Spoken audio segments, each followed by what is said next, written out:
Praise the Lord everyone. Bible reading in 6 months.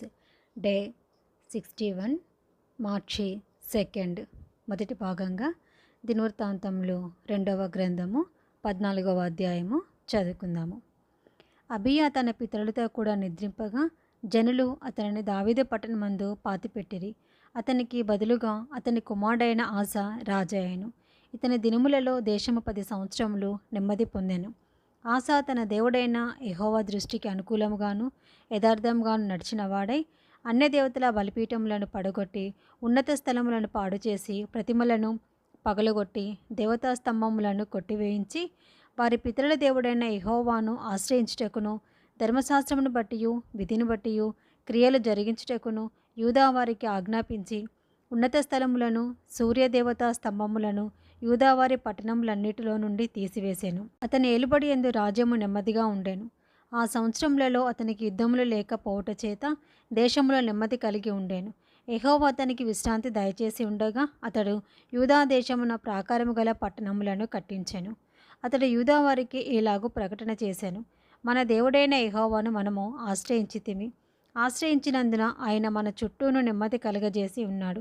దేశమందు మనము నిరభ్యంతరముగా తిరగవచ్చును. మనము ఈ పట్టణములను కట్టించి వాటికి ప్రాకారములను గోపురములను గుమ్మములను ద్వారబంధములను అమర్చుదాము. కాగా వారి పట్టణములను కట్టి వృద్ధి నొందిరి. ఆ కాలమున డాళ్లను ఈటలను పట్టుకొను 3 లక్షల యూదావారును కేడములు ధరించి విల్లువేయువారు 2,80,000 మంది బెన్యామీనును కూడిన సైన్యము ఆసాకు ఉండెను. వీరందరూ పరాక్రమశాలులై ఉండిరి. కూషీయుడైన జెరాహు వారి మీద దండెత్తి 1,000 సైన్యమును 300 రథములను కూర్చుకొని బయలుదేరి మారేషా వరకు రాగా ఆసా అతనికి ఎదురుపోయెను. వారు మారేషా నొద్ద జేపాత అను పల్లపు స్థలమందు పంక్తులు తీర్చి యుద్ధము కలపగా ఆసా తన దేవుడైన యెహోవాకు మొరపెట్టి, యెహోవా విస్తారమైన సైన్యము చేతిలో ఓడిపోకుండా బలము లేని వారికి సహాయం చేయుటకు నీకన్నా ఎవరునూ లేరు. మా దేవా యెహోవా, మాకు సహాయము చేయము.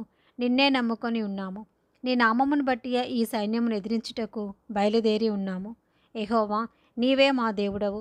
నరమాత్రులను నీపైని జయముందనీయకుము అని ప్రార్థింపగా యెహోవా ఆ కూషీనులను ఆస ఎదుటను యూదావారి ఎదుటను నిలువనీయక వారిని మొత్తినందున వారు పారిపోయిరి. ఆసాయును అతనితో కూడనున్న వారును గేరారు వరకు వారిని తరుమగా కూషీయులు మరల పంక్తులు తీర్చలేక యెహోవా భయము చేతను ఆయన సైన్యపు భయము చేతను పారిపోయిరి. యూదావారు విశేషమైన కొల్లుసొమ్ము పట్టుకొనిరి. గెరారు చుట్టూనున్న పట్టణములలోని వారి మీదికి యెహోవా భయము వచ్చెను కనుక ఆ పట్టణములన్నిటినీ కొల్లపెట్టి వాటిలోనున్న మిక్కుటమైన కొల్ల సొమ్మంతయు దోచుకొనిరి. మరియు వారు పశుల సాలులను పడగొట్టి విస్తారమైన గొర్రెలను ఒంటెలను సమకూర్చుకొని యెరూషలేమునకు తిరిగి వచ్చిరి. 15వ అధ్యాయము. ఆ కాలమున దేవుని ఆత్మ ఒదేదు కుమారుడైన అజర్యా మీదికి రాగా అతడు ఆసాను ఎదుర్కొనిపోయి ఇలాగూ ప్రకటన చేశాను: ఆసా, యూదావార్లారా, బెన్యామీనులారా, మీరందరూ నా మాట వినుడి. మీరు యెహోవా పక్షపు వారైన యెడల ఆయన మీ పక్షమున ఉండును. మీరు ఆయన యుద్ధ విచారణ చేసిన యెడల ఆయన మీకు ప్రత్యక్షమగును. మీరు ఆయనను విసర్జించిన యెడల ఆయన మిమ్మల్ని విసర్జించును. నిజమైన దేవుడైనను ఉపదేశము చేయు యాజకులైనను ధర్మశాస్త్రమైనను చాలా దినములు ఇశ్రాయేలుకు లేకుండా పోవును. తమ శ్రమయందు వారు ఇశ్రాయేలుల దేవుడైన యెహోవా యొద్దకు మళ్ళుకొని ఆయనను వెదకినప్పుడు ఆయన వారికి ప్రత్యక్షమాయెను. ఆ కాలములలో దేశముల కాపురస్తులందరిలోనూ గొప్ప కల్లోలములు కలిగెను కనుక తమ పనిపాటలను చక్కబెట్టుకున్నటకై తిరుగువారికి సమాధానం లేకుండెను. దేవుడు జనములను సకల విధములైన బాధలతో శ్రమపరిచెను కనుక జనమును పట్టణమును పాడు చేశాను. కాగా మీరు బలహీనులు కాక ధైర్యము వహించుడి, మీ కార్యము సఫలమగును. ప్రవక్త అయిన ఓదేదు ప్రవచించిన ఈ మాటలు ఆసా వినినప్పుడు అతడు ధైర్యం తెచ్చుకొని యూదా బెన్యామీల దేశమంతటి నుండి ఎఫ్రాయిము మన్యములో తాను పట్టుకొనిన పట్టణములన్నిటిలో నుండి హేయమైన విగ్రహములన్నిటిని తీసివేసి యెహోవా మంటపము ఎదుట నుండి యెహోవా బలిపీఠమును మరలా కట్టించి యూదావారినందరినీ బెన్యామీలందరినీ ఎఫ్రాయిము మనష్షే షిమ్యోను గోత్రస్థానములన్నిటిలో నుండి వచ్చి వారి మధ్య నివసించు పరదేశులను సమకూర్చెను. అతని దేవుడైన యెహోవా అతనికి సహాయుడై ఉండుట చేత ఇశ్రాయేలు వారిలో నుండి విస్తారమైన జనులు అతని పక్షము చేరిరి. ఆసా ఏలుబడియందు 15వ సంవత్సరమున 3వ నెలను వారు యెరూషలేములో కూడి తాము తీసుకొని వచ్చిన కొల్లసములో నుండి ఆ దినమున 700 ఎద్దులను 7,000 గొర్రెలను యెహోవాకు బలులుగా అర్పించి పూర్ణ హృదయముతోనూ పూర్ణ ఆత్మతోనూ తమ పితరుల దేవుడైన యెహోవా యొద్ద తాము విచారణ చేయుదమనియు పిన్నలే గాని పెద్దలే గాని పురుషులే గాని స్త్రీలే గాని ఇశ్రాయేళ్ల దేవుడైన యెహోవా వద్ద విచారణ చేయని వారిని అందరినీ మరణము విధించుదమనియు నిష్కర్షణ చేసుకొనిరి. వారు ఎలుగెత్తి బొబ్బలిడుచు మేళములతోనూ బూరెల నాదముతోనూ బేరీ ధ్వనులతోనూ యెహోవా సన్నిధిని ప్రమాణం చేసిరి. ఈలాగు ప్రమాణం చేయబడగా యూదా వారందరూ సంతోషించిరి. వారు పూర్ణ హృదయంతో ప్రమాణం చేసి పూర్ణ మనసుతో ఆయనను వెతికి యుండిరి. కనుక యెహోవా వారికి ప్రత్యక్షమై చుట్టూనున్న దేశస్థులతో యుద్ధం లేకుండా వారికి నెమ్మది కలుగజేసెను. మరియు తన తల్లి అయిన మయకా అసహ్యమైన ఒక దేవతా స్తంభమును నిలిపినందున ఆమె ఇక పట్టపు దేవి ఉండకుండా రాజైన ఆస ఆమెను త్రోసివేసి ఆమె నిలిపిన విగ్రహమును పడగొట్టి చిన్న భిన్నము చేసి కిద్రోను వాగు దగ్గర దాన్ని కాల్చివేశాను. ఆస ఉన్నత స్థలములను ఇశ్రాయేలు నుండి తీసివేయలేదు, కానీ ఇతడు బ్రతికిన కాలమంతయు ఇతని హృదయం యథార్థముగా ఉండెను. తన తండ్రి ప్రతిష్ఠించినట్టు తాను ప్రతిష్ఠించినట్టు వెండిని బంగారమును ఉపకరణములను అతడు తీసుకొని దేవుని మందిరమందు ఉంచెను. ఆసా ఏలుబడియందు 35వ సంవత్సరము వరకు యుద్ధములు జరగలేదు. 16వ అధ్యాయము. ఆసా ఏలుబడియందు 36వ సంవత్సరమున ఇశ్రాయేలు రాజైన బయెషా యూదావారి మీద దండెత్తి బయలుదేరి యూదా రాజైన ఆసా యుద్ధకు రాకపోకలు జరగకుండునట్లు రామాను కట్టింపగా ఆసా యెహోవా మందిరమందును రాజనగరందును ఉన్న బొక్కసములో నుండి వెండి బంగారములను తీసి దమస్కులో నివాసము చేయు సిరియా రాజాకు బెన్హదదు నొద్దకు దూతల చేత పంపించి, నా తండ్రికిని నీ తండ్రికిని కలిగి ఉన్నట్లు నాకును నీకును సంధి కలిగి ఉన్నది. వెండిని బంగారమును నీకు పంపి ఉన్నాను. ఇశ్రాయేలు రాజైన బయెషా నన్ను విడిచి ఆవలికి పోవునట్లుగా నీవు అతనితో చేసి ఉన్న సంధిని భంగము చేయమని వర్తమానం చేశాను. బెన్హదదు రాజైన ఆసా మాట అంగీకరించి తన సైన్యముల అధిపతులను ఇశ్రాయేలు వారి పట్టణముల మీదికి పంపగా వీరు ఇయోనును దానును అబెల్యాయిమును నఫ్తాలి ప్రదేశమునకు చేరిన పట్టణములలోని కొట్లను కొల్లపెట్టిరి. బయెషా అది విని రామాను ప్రాకారములతో కట్టించుట మానివేసి తాను చేయుచున్న పని చాలించెను. అప్పుడు రాజైన ఆస యూదావారినందరినీ సమకూర్చెను. వీరు పోయి బయెషా కట్టించుచుండిన రామా పట్టణపు రాళ్లను దూలములను తీసుకొని వచ్చిరి. వాటితో ఆసా గేబాను మిస్పాను ప్రాకారపురములుగా కట్టించెను. ఆ కాలమందు దీర్ఘదర్శి అయిన హనాని యూదారాజైన ఆసా యుద్ధకు వచ్చి అతనితో ఇలాగు ప్రకటించెను. నీవు నీ దేవుడైన యెహోవాను నమ్ముకొనుక సిరియా రాజును నమ్ముకుంటివే. సిరియా రాజు యొక్క సైన్యము నీ వశం నుండి తప్పించుకొని పోయెను. బహు విస్తారమైన రథములను గుర్రపు రౌతులను గల కూషీలను లూబీలను గొప్ప దండై వచ్చితిరి కదా. ఆయనను నీవు యెహోవాను నమ్ముకొనినందున ఆయన వారిని చేతికి అప్పగించెను. తన ఎడల యథార్థ హృదయము గలవారిని బలపరచుటకై యెహోవా కనుదృష్టి లోకమంతటా సంచారం చేయుచున్నది. ఈ విషయమందు నీవు మతి తప్పి ప్రవర్తించితివి కనుక ఇది ముద్రకొని నీకు యుద్ధములే కలుగును. ఆ దీర్ఘదర్శి అట్లు ప్రకటించినందుకు ఆసా అతని మీద కోపగించి రౌద్రము చూపి అతనిని బందీగృహంలో వేసెను. ఇదియు కాక ఆ సమయమందే ఆసా జనులలో కొందరిని బాధపరిచెను. ఆసా చేసిన కార్యములన్నిటిని గూర్చి యూదా ఇశ్రాయేలు రాజుల గ్రంథమందు వ్రాయబడి ఉంది. ఆసా తన ఏలుబడి యందు 39వ సంవత్సరమున పాదములలో జబ్బు పుట్టి తాను బహు బాధపడినను దాని విషయంలో అతడు యెహోవా యొద్ద విచారణ చేయక వైద్యులను పట్టుకొనెను. ఆసా తన పితరులతో కూడా నిద్రించి తన ఏలుబడి యందు 41వ సంవత్సరమున మృతి నొందగా అత్తరు పనివారి చేత సిద్ధం చేయబడిన సుగంధ వర్గములతోనూ పరిమళ ద్రవ్యములతోనూ నిండిన పడక మీద జనులు అతని ఉంచి అతని నిమిత్తము బహు విస్తారమైన గంధవర్గములను దహించి దావీదు పట్టణమందు అతడు తన కొరకే తొలిపించుకొనిన సమాధి యందు అతన్ని పాతిపెట్టిరి. 17వ అధ్యాయము.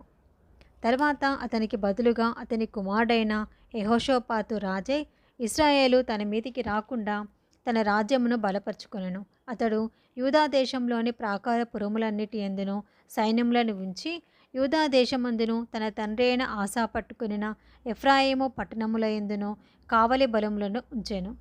యెహోవా అతనికి సహాయుడై ఉండగా యెహోషాపాతు తన తండ్రి అయిన దావీదు ప్రారంభ దినములలో నడిచిన మార్గమందు నడుచుచు బయలుదేవతను ఆశ్రయింపక తన తండ్రి దేవుణ్ణి ఆశ్రయించుచు ఇశ్రాయేలు వారి చర్యలను వెంబడింపక ఆయన ఆజ్ఞలను అనుసరించి నడిచెను. కాబట్టి యెహోవా అతని చేత రాజ్యమును స్థిరపరిచెను. యూదా వారందరూ యెహోషాపాతునకు పన్ను ఇచ్చుచుండిరి. అతనికి ఐశ్వర్యమును ఘనతయు మెండుగా కలిగెను.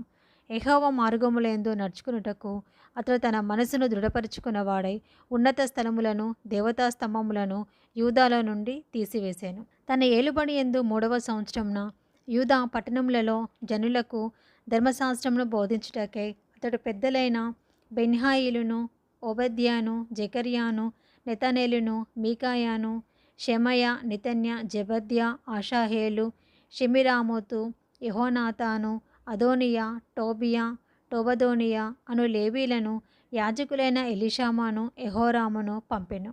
వారు యెహోవా ధర్మశాస్త్ర గ్రంథమును చేతపుచ్చుకొని యూదా వారి మధ్య ప్రకటన చేయుచు యూదా పట్టణములన్నిటను సంచరించుచు జనులకు బోధించిరి. యూదా దేశము చుట్టూ ఉండు దేశముల రాజ్యములన్నిటి మీదికి యెహోవా భయము వచ్చినందున వారు యెహోషాపాతుతో యుద్ధము చేయకుండిరి. ఫిలిస్తీన్లలో కొందరు యెహోషాపాతునకు పన్నును కానుకలను ఇచ్చుచూ వచ్చిరి. అరబీలను అతనికి 7,700 గొర్రె పొట్టేలను 7,700 మేకపోతులను తెచ్చుచూ వచ్చిరి. యెహోషాపాతు అంతకంతకు గొప్పవాడై యూదా దేశమందు కోటలను సామాగ్రిని నిల్వచేయు పట్టణములను కట్టించెను. యూదా దేశపు పట్టణములలో అతనికి బహుధనము సమకూర్చబడెను. అతని క్రింది పరాక్రమశాలులు యెరూషలేములో కూడి ఉండిరి. వీరి పితరుల వంశముల చొప్పున వీరి సంఖ్య ఎంతనగా యూదాలో సహస్రాధిపతులైన వారికి ప్రధానుడగు అద్నా యొద్ద 3,00,000 మంది పరాక్రమశాలులుండిరి. రెండవవాడు యెహోహానాను అను అధిపతి యొద్ద 2,80,000 మంది ఉండిరి. మూడవవాడు జిక్రీ కుమారుడైన యెహోవాకు తన్ను తాను మనఃపూర్వకంగా సమర్పించుకొనిన అమస్యా అతని యొద్ద 2,00,000 మంది పరాక్రమశాలులుండిరి. బెన్యామీనులలో ఎల్యాదా అను పరాక్రమశాలి ఒకడుండెను. వీని యొద్ద వింటిని కేడమును పట్టుకునివారు 2,00,000 మంది ఉండిరి. రెండవవాడు యెహోజాబాదు. వీని యొద్ద 1,80,000 మంది యుద్ధ సన్నద్ధులుండిరి. రాజు యూదా యందంట నుండు ప్రాకారములలో ఉంచినవారు కాక వీరు రాజు యొక్క పరివారంలో చేరిన వారై ఉండిరి. 18వ అధ్యాయము. తనకు ఐశ్వర్యమును ఘనతయు అధికంగా కలిగిన తర్వాత యెహోషాపాతు అహాబుతో 1000 మంది కొన్ని సంవత్సరములు గతించిన మీదట షోమ్రోనులో నుండు అహాబునొద్దకు పోయెను. అహాబు అతని కొరకును అతని వెంట వచ్చిన జనుల కొరకును అనేకమైన గొర్రెలను పశువులను కోయించి తనతో కూడా రామోత్గిలాదు మీదికి పోవుటకు అతన్ని ప్రేరేపించెను. ఇశ్రాయేలు రాజైన అహాబు యూదా రాజైన యెహోషాపాతును చూచి, నీవు నాతో కూడా రామోత్గిలాదునకు వచ్చేదవా అని అడగగా యెహోషాపాతు, నేను నీ వాడను, నా జనులు నీ జనులు, మేము నీతో కూడా యుద్ధమునకు వచ్చేదామని చెప్పాను. మరియు యెహోషాపాతు ఇశ్రాయేలు రాజుతో, నేడు యెహోవా యొద్ద సంగతి విచారణ చేయదము రండనగా ఇశ్రాయేలు రాజు 400 మంది ప్రవక్తలను సమకూర్చి, నేను రామోత్గిలాదు మీదికి యుద్ధమునకు పోవుదునా మానుదునా అని వారిని అడిగాను. అందుకు వారు, పొమ్ము, దేవుడు రాజు చేతికి దానిని అప్పగించినని చెప్పిరి. అయితే యెహోషాపాతు, మనము అడిగి విచారణ చేయుటకై వీరి తప్ప యెహోవా ప్రవక్తలలో ఒకడైనను ఇచ్చట లేడా అని అడగగా ఇశ్రాయేలు రాజు యెహోవా వద్ద విచారణ చేయుటకు ఇమ్లా కుమారుడైన మీకాయా అని ఒకడు ఇచ్చట ఉన్నాడు. అయితే అతడు నన్ను గూర్చి మేలు ప్రవచించక నిత్యము కీడునే ప్రవచించుచున్నాడు కనుక నేను వాని యందు పగ కలిగి ఉన్నాననగా యెహోషాపాతు, రాజు అలాగూ అనవద్దు. అప్పుడు ఇశ్రాయేలు రాజు తన పరివారంలోనున్న ఒకని పిలిపించి ఇమ్లా కుమారుడైన మీకాయాను శీఘ్రముగా రప్పించమని ఆజ్ఞ ఇచ్చాను. ఇశ్రాయేలు రాజును యూదా రాజాకు యెహోషాపాతును షోమ్రోను ఊరు గవిని ముందర బయలునందు తమ తమ వస్త్రములను ధరించుకొని తమ తమ సింహాసనముల మీద కూర్చొని ఉండగా ప్రవక్తలందరూ వారి ముందర ప్రవచించుచునుండిరి. అప్పుడు కెనయాన కుమారుడైన సిద్కియా ఇనుప కొమ్ములు చేయించుకొని వచ్చి, సిరియనులు నిర్మూలమగు వరకు వీటితో వారిని నీవు పొడిచెదవని యెహోవా సెలవిచ్చుచున్నాడని ప్రకటించెను. ప్రవక్తలందరూ ఆ ప్రకారంగానే ప్రవచించుచు, యెహోవా రామోత్గిలాదును రాజు చేతికి అప్పగించును, దాని మీదికి పోయి జయముందుము అనిరి. మీకాయాను పిలిపించుటకు పోయిన దూత అతన్ని కనుగొని, ప్రవక్తలు రాజు విషయమై ఏకముఖముగానే మేలును పలుకుచున్నారు. దయచేసి నీ మాటను వారి మాటలకు అనుకూలపరిచి మేలునే ప్రవచించుమనగా, మీకాయ, యెహోవా జీవం తోడు, నా దేవుడు సెలవిచ్చినదేదో దానినే ప్రవచిత్తునని చెప్పెను. అతడు రాజునొద్దకు రాగా రాజు అతన్ని చూచి, మీకాయ, యుద్ధమునకు రామోత్గిలాదునకు మేము పోవుదమా మానుదమా అని అడగగా, అతడు, పోయి జయించుడి, వారి మీ చేతికి అప్పగింపబడుదురనెను. అప్పుడు రాజు, యెహోవా నామమును బట్టి అబద్ధము కాక సత్యమే పలుకుమని నేను ఎన్ని మార్లు నీ చేత ఒట్టు పెట్టించుకుందునని అతనితో అనగా, అతడు, కాపరి లేని గొర్రెల వలెనే ఇశ్రాయేలు వారందరూ పర్వతముల మీద చెదిరిపోవుట చూచితిని. వీరికి యజమానుడు లేడనియు, వీరిలో ప్రతివాడు తన తన ఇంటికి సమాధానముగా పోవలెననియు యెహోవా సెలవిచ్చి ఉన్నాడనెను. ఇశ్రాయేలు రాజు ఇది విని యెహోషాపాతుతో ఇట్లనెను, ఇతడు కీడునే గాని నా విషయమై మేలును ప్రవచింపడని నేను నీతో చెప్పలేదా అని అనగా, మీకాయ, యెహోవా మాట వినుడి, యెహోవా తన సింహాసనము మీద ఆసీనుడై ఉండుటయు, పరమండల సైన్యమంతయు ఆయన కుడి ప్రక్కను ఎడమ ప్రక్కను నిలబడుటయు నేను చూచి తిని. ఇశ్రాయేలు రాజైన అహాబు రామోత్గిలాదు మీదికి పోయి పడిపోవునట్లు ఎవడు అతన్ని ప్రేరేపించినని యెహోవా అడగగా, ఒకడు ఈ విధముగాను ఇంకొకడు ఆ విధముగాను ప్రత్యుత్తరం ఇచ్చిరి. అప్పుడు ఒక ఆత్మ వచ్చి యెహోవా ఎదుట నిలబడి, నేను అతన్ని ప్రేరేపించదనని చెప్పగా, యెహోవా దేని చేతనని అతన్ని అడిగాను. అందుకు ఆ ఆత్మ, నేను బయలుదేరి అతని ప్రవక్తలందరి నోటను అబద్ధములాడు ఆత్మగా ఉందునని చెప్పగా, యెహోవా నీవు అతన్ని ప్రేరేపించి జయింతువు, పోయి ఆ ప్రకారముగా చేయమని సెలవిచ్చెను. యెహోవా నీ ప్రవక్తలకు వీరి నోట అబద్ధములాడు ఆత్మను ఉంచి ఉన్నాడు. యెహోవా నీ మీద కీడు పలికించి ఉన్నాడని చెప్పెను. అప్పుడు కెనయాన కుమారుడైన సిద్కియా దగ్గరికి వచ్చి మీకాయాను చెంప మీద కొట్టి, నీతో మాట్లాడుటకు యెహోవా ఆత్మ నా యుద్ధ నుండి ఏ మార్గమున పోయిననెను. అందుకు మీకాయ, దాగుటకై నీవు లోపలి గదిలోనికి వెళ్ళు దినమున దాన్ని తెలుసుకొందువని చెప్పెను. అప్పుడు ఇశ్రాయేలు రాజు పట్టణపు అధిపతి అయిన ఆమోనునొద్దకును రాజు అయిన యోవాషునొద్దకును, మీరు మీకాయను తీసుకొని పోయి వారితో, రాజు మీకిచ్చిన సెలవు ఇదియే అనుడి. నేను సురక్షితముగా తిరిగి వచ్చే వరకు వీరిని చెరలో పెట్టి క్లేశాన్న పానములు ఇయ్యుడి. అప్పుడు మీకాయ ఇట్లనెను, నీవు సురక్షితముగా తిరిగి వచ్చినడలా యెహోవా నా ద్వారా పలుకనే లేదని చెప్పి సమస్త జనులాల ఆలకించుడనెను. అంతటా ఇశ్రాయేలు రాజును యూదారాజైన యెహోషాపాతును రామోత్గిలాదు మీదికి పోయిరి. ఇశ్రాయేలు రాజు, నేను మారువేషము వేసుకొని యుద్ధమునకు పోవుదును, నీవు నీ వస్త్రములను ధరించుకొనిమని యెహోషాపాతుతో చెప్పి తాను మారువేషము వేసుకొనెను. తర్వాత వారు యుద్ధమునకు పోయిరి. సిరియా రాజు, ఇశ్రాయేలు రాజుతోనే యుద్ధము చేయడి, అదములతోనైనను అధికులతోనైనను చేయవద్దని తనతో కూడనున్న తన రథాధిపతులకు ఆజ్ఞ ఇచ్చి ఉండెను. కాగా యెహోషాపాతు కనబడుటతోనే రథాధిపతులు అతడు ఇశ్రాయేలు రాజు అనుకొని యుద్ధము చేయుటకు అతని చుట్టుకొనిరి. కానీ యెహోషాపాతు మొరుపెట్టినందున యెహోవా అతనికి సహాయం చేశాను. దేవుడు అతని యుద్ధ నుండి వారు తొలగిపోవునట్లు చేశాను. ఎట్లనగా రథాధిపతులు అతడు ఇశ్రాయేలు రాజు కాడని తెలుసుకొని అతని తరుముట మాని తిరిగిపోయిరి. అప్పుడు ఒకడు గురిచూడకే తన వింటిని ఎక్కుపెట్టి ఇశ్రాయేలు రాజును అతని కవచపు బందుల సందున కొట్టగా, అతడు, నాకు గాయము తగిలినది, నీ చేయి తిప్పి దండులో నుండి నన్ను కొనిపొమ్మని తన సారథితో అనెను. ఆ దినమున యుద్ధము ప్రబలమాయెను. అయినను ఇశ్రాయేలు రాజు అస్తమయము వరకు సిరియనులకెదురుగా తన రథమును నిలిచెను. ప్రొద్దుగుంకి వేళ అతడు చనిపోయాను. ఇది మొదటి భాగం అండి. Praise the lord.